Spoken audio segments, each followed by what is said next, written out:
Bonjour, nous allons corriger dans cette vidéo l'exercice 2, protection des crapauds, de l'épreuve du baccalauréat de physique-chimie, sujet 2 du 21 mars 2023.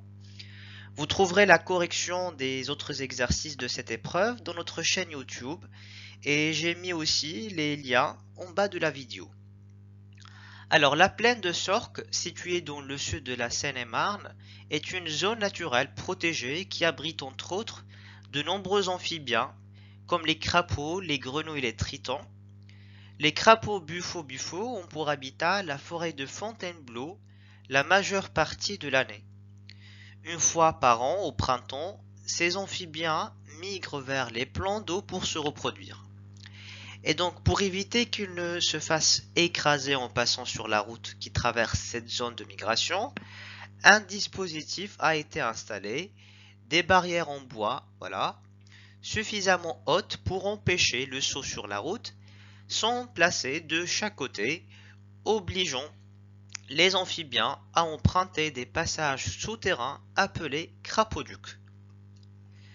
Dans cet exercice, on se propose d'étudier le mouvement lors d'un saut d'un crapaud buffo-buffo de façon à déterminer la hauteur minimale des barrières de protection le long d'une route.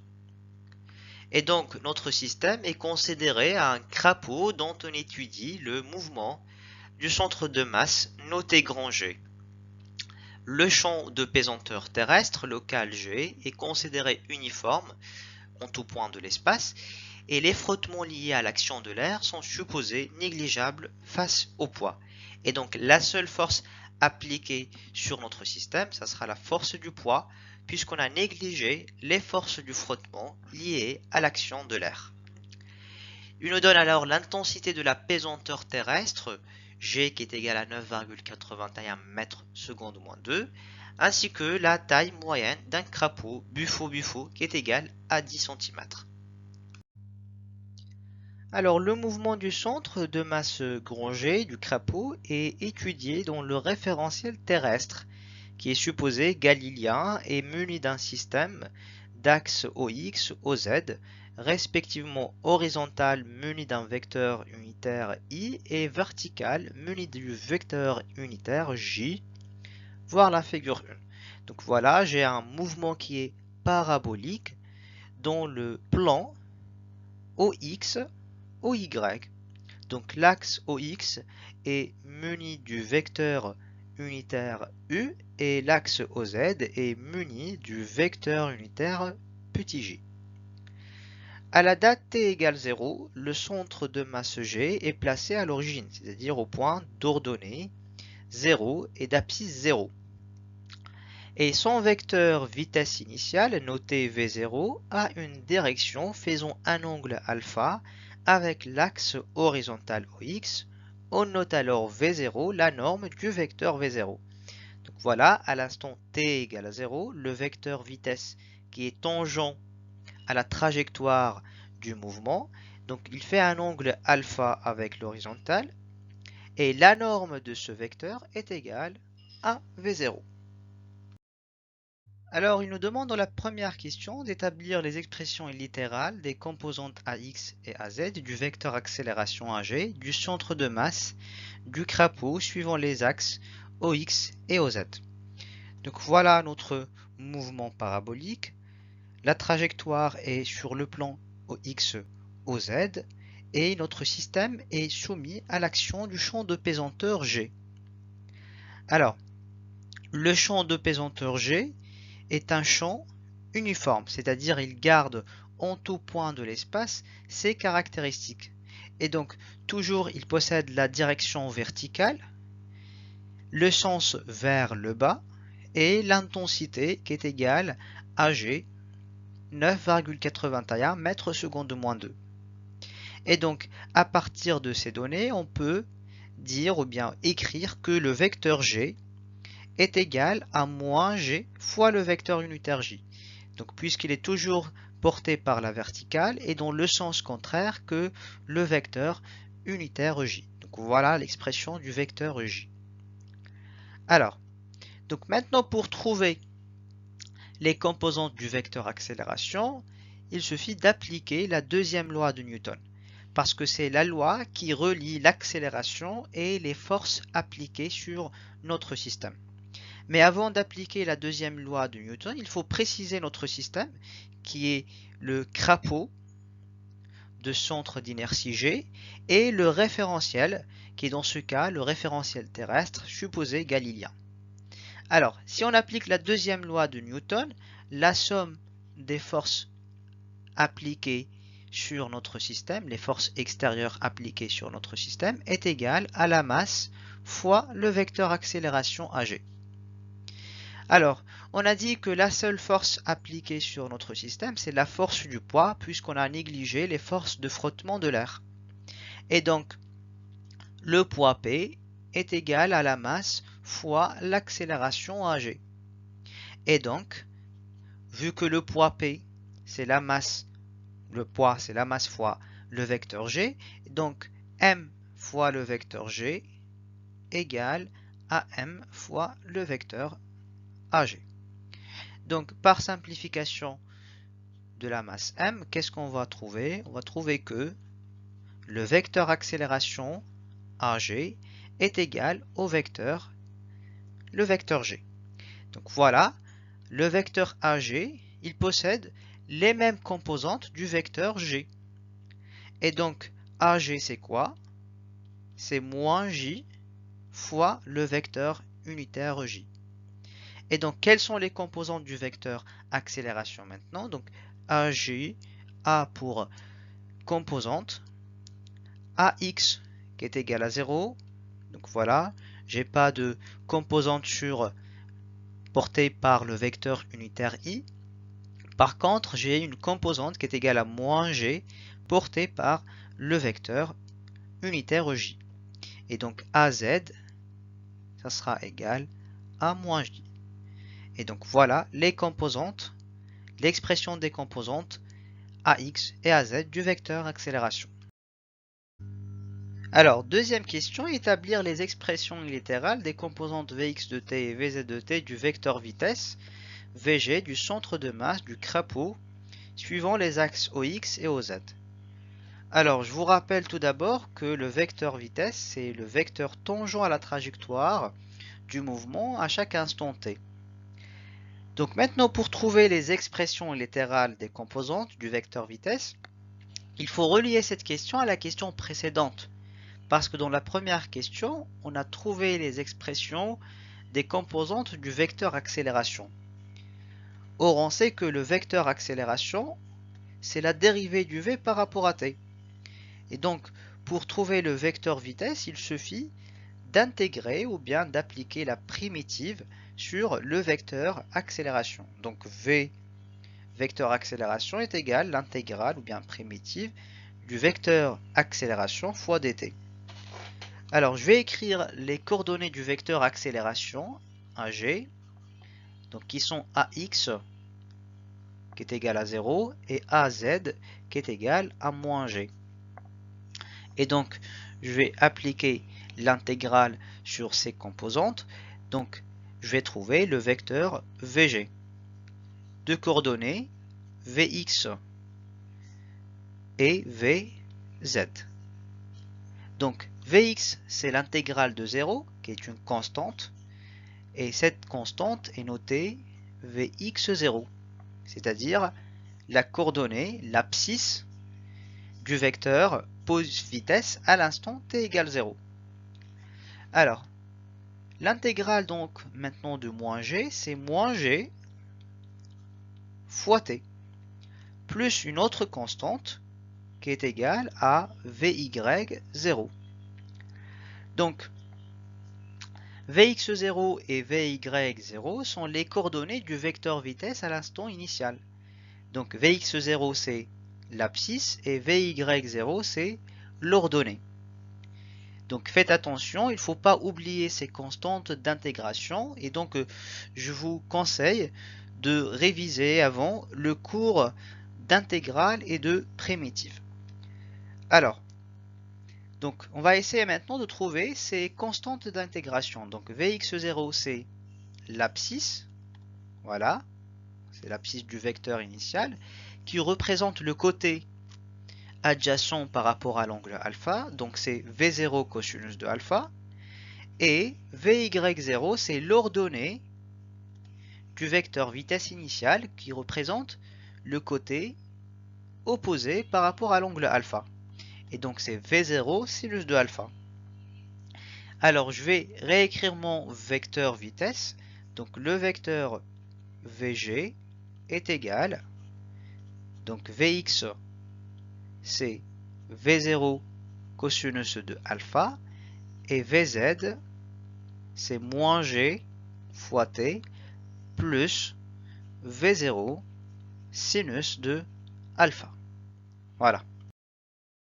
On passe à la question 3. Montrer que les expressions littérales des équations horaires x de t et z de t de la position du centre de masse g du crapaud au cours de son mouvement s'écrivent x de t égale v0 cos alpha t et z de t égale moins 1 demi g t carré plus v0 sin alpha t. Donc il nous demande de trouver les composantes du vecteur position maintenant. Donc dans ce cas, le vecteur position, c'est le vecteur OG. O, c'est toujours le centre du repère, et le point G qui est le centre d'inertie qui est en cours de mouvement. Alors, donc pour trouver l'expression littérale des équations horaires ou bien les composantes du vecteur position, donc il faut relier aussi cette question à la question précédente. Pourquoi? Parce que le vecteur vitesse maintenant, c'est la dérivée du vecteur position par rapport à t. Et donc, le vecteur position, ça sera l'intégrale ou bien la primitive du vecteur vitesse. Voilà les expressions du vecteur vitesse qu'on a trouvées dans la question précédente. Donc Vg, donc j'ai Vx égale V0 cos alpha et Vz égale moins g fois t plus V0 sin alpha. Et donc, j'intègre ces coordonnées, je trouve le vecteur OG, le vecteur position, de coordonnées x de t et z de t.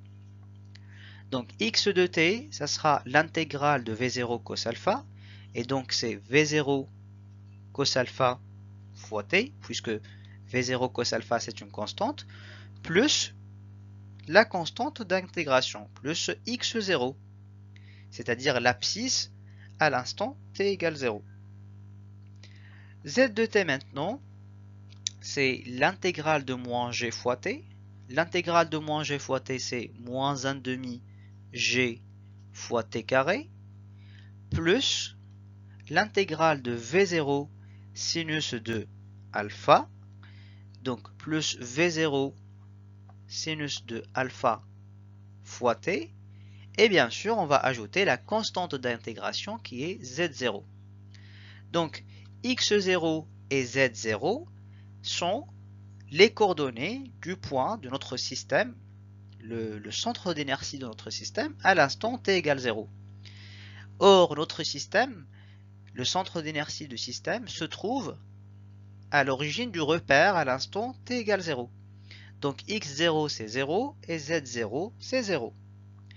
Donc je réécris mon vecteur position, donc OG est égal à x de t qui est v0 cos alpha fois t et z de t qui est égal à moins 1 demi g fois t carré plus v0 sinus de alpha fois t. Question 4. Établir l'expression de la durée du saut du crapaud noté t saut en fonction de v0, g et alpha. Alors, donc le saut se termine lorsque notre crapaud touche le sol. Et donc, le saut du crapaud est considéré terminé lorsque sa hauteur s'annule. Et donc, z t saut, lorsque t égale la durée du saut, est égal à 0. Je vous rappelle que z en fonction de t, qu'on a trouvé dans la question précédente, est égal à moins 1 demi g fois t au carré plus v0 sinus de alpha fois t. Alors, je vais remplacer maintenant t par t sous. Et donc z t sous est égal à 0. Donc je trouve cette équation moins 1 demi g fois t sous au carré plus v0 sinus de alpha fois t sous est égal à 0. Donc pour résoudre cette équation, l'inconnu c'est t sous. Je vais mettre tout d'abord t sous en facteur. Donc t sous facteur de moins 1 demi g fois t sous plus v0 sinus de alpha est égal à 0.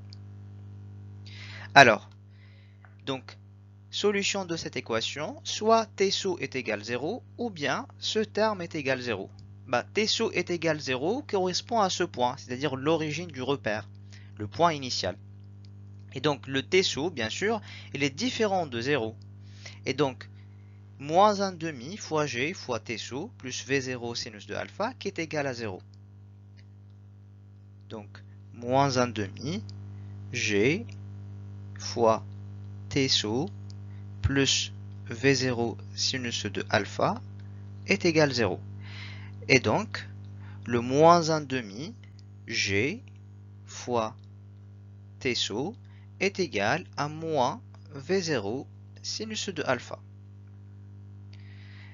Alors, je vais multiplier fois 1 demi dans les deux côtés, fois 2, pardon, et je vais diviser par g. Et donc, je trouve donc moins 1 demi fois 2 fois g fois 1 sur g fois t sous est égal à moins 2 v0 sinus de alpha divisé par g. Donc je vais simplifier les moins 1 demi et 2, g et g, et les deux signes moins, et donc je trouve t sous est égal à 2 v0 sinus de alpha sur g. Donc voilà l'expression de t sous. Question 5. En utilisant l'expression de x de t et l'expression de t sous, obtenir la réponse à la question 4, montrez que la vitesse v0 permettant au crapaud d'effectuer un saut de longueur d est donnée par la relation v0 égale racine de g fois d divisé par 2 sin alpha cos alpha. Alors, la distance parcourue par notre crapaud, c'est la longueur du saut qui est notée petit d. Donc, lorsque le saut se termine, la distance parcourue est égale à petit d. Donc, si le saut fait la longueur d, donc x lorsque t égale t saut est égal à d. Je vous rappelle alors que x de t a pour expression v0 cosinus de alpha fois t. Alors, si je remplace alors t par t saut, je trouve l'équation suivante. Donc v0 cos alpha fois t du saut est égal à la distance d. Alors, qu'est-ce que je vais faire maintenant? Je vais remplacer t saut par son expression qu'on a établie dans la question précédente. Et donc, qu'est-ce que j'ai alors? V0 fois cosinus de alpha fois l'expression de t saut qui est 2 V0 fois sinus de alpha divisé par g qui est égal à la distance d. Donc j'ai ici V0 fois V0. Donc ça donne V0 au carré. Et donc V0 au carré fois 2 cos alpha sin alpha divisé par g est égal à la distance d. Et donc V0 au carré est égal à la distance d fois g divisé par 2 cos alpha sin alpha. Donc d fois g divisé par 2 cos alpha sinus de alpha. Et donc, V maintenant, V0, est égal à la racine carrée de G fois D divisé par 2 cosinus de alpha fois sinus de alpha. Donc voilà l'expression de V0 en fonction de G, D, alpha.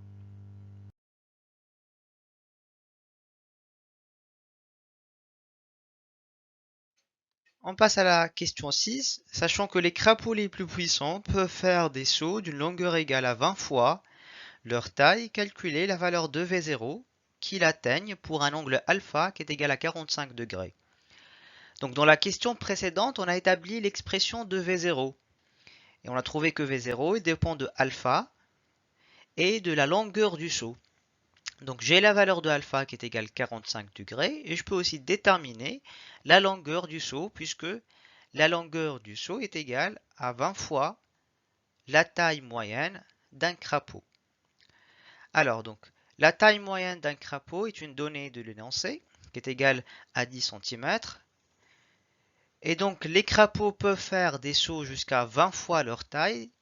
Alors on peut déduire que la distance D, ou bien la longueur du saut, est égale à 20 fois 10 cm, qui est égale à 2,010 à la puissance 2 cm, qui donne 2,0 m.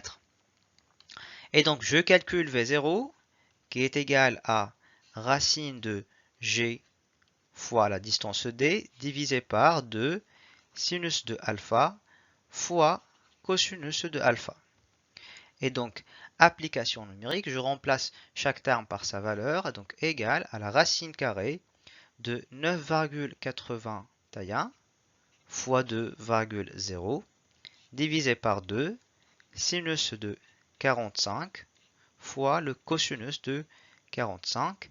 Et on va trouver une valeur de 4,4 mètres seconde ou moins 1. Donc voilà la valeur de V0. La hauteur maximale Zmax d'un saut est obtenue lorsque ce saut est vertical, c'est-à-dire alpha est égal à 90 degrés. La vitesse initiale est toujours notée V0.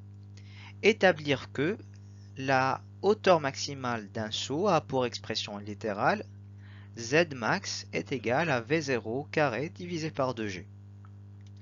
Alors voilà notre mouvement parabolique. La hauteur maximale atteinte par le crapaud lors de son saut, c'est noté Zmax. Voilà. Donc si je trace à cet instant, ou bien à ce point, le vecteur vitesse qui est tangent à la trajectoire.